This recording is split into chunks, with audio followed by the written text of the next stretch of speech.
Chers concitoyens, l'État, nous dit-on, sont ceux qui nous gouvernent. Mais ceux qui nous gouvernent, jusqu'à preuve du contraire, ont été élus par ceux qui sont gouvernés ou par leur absence de vote. Si les premiers portent une responsabilité, comment est-ce que les seconds en seraient exemptés? Membres du jury, mesdames et messieurs, citoyens, citoyennes, bonsoir. La citoyenneté est la qualité d'appartenir ou d'être membre d'un État.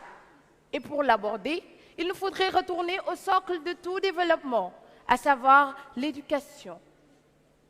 Le Sénégal danse sur une musique dont il n'est pas le compositeur. En effet, son éducation a fait ses preuves à l'école.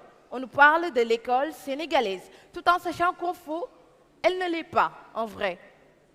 Boubacar Traoré avait déjà réglé cet état de fait dans son ouvrage intitulé « La question scolaire au Sénégal, de la laïcité à l'interculturel ». Il nous dit ceci, je cite, « On n'a pas une école sénégalaise, on a une école au Sénégal. Ceci dit qu'on veut édifier une citoyenneté basée sur des mœurs exotiques et étrangères à nos valeurs. Les conséquences, l'insalubrité, les pénuries de respect, les tendances comme divulguer des intimités et insulter son prochain sont très fréquents au Sénégal.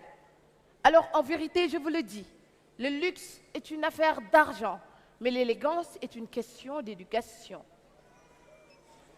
Le pays de la Teranga s'est construit sur l'idée d'une citoyenneté transcendante qui réunit dans un même corps politique l'ensemble des individus qui forment la nation souveraine. Et c'est autour de cet idéal que la citoyenneté a été fondée, que certains ressentent aujourd'hui un sentiment de crève-cœur. Qu'est-ce qui empêche les citoyens sénégalais de changer la donne, de se concerter, de s'unir et d'améliorer par eux-mêmes la situation lamentable de leurs conditions d'existence? Ce qui leur en empêche, mesdames et messieurs, c'est la rapacité, la jalousie et l'absence de toute considération pour quelque chose qu'on appelle intérêt général. À titre illustratif, le portrait du citoyen. Il est enthousiasmé d'aller à la plage, de rester des heures dans l'eau. Tout ça pour impressionner une femme. Alors que ce même citoyen a peur de se jeter dans une eau de pluie pour sauver une vie. Il préfère faire des selfies pour montrer la tragédie. Le citoyen sénégalais est le portrait craché d'une citoyenneté en léthargie. Ce même citoyen qui vole des biens publics pour ses propres intérêts et qui publiquement transforme l'abomination des faits en mélodie des cœurs.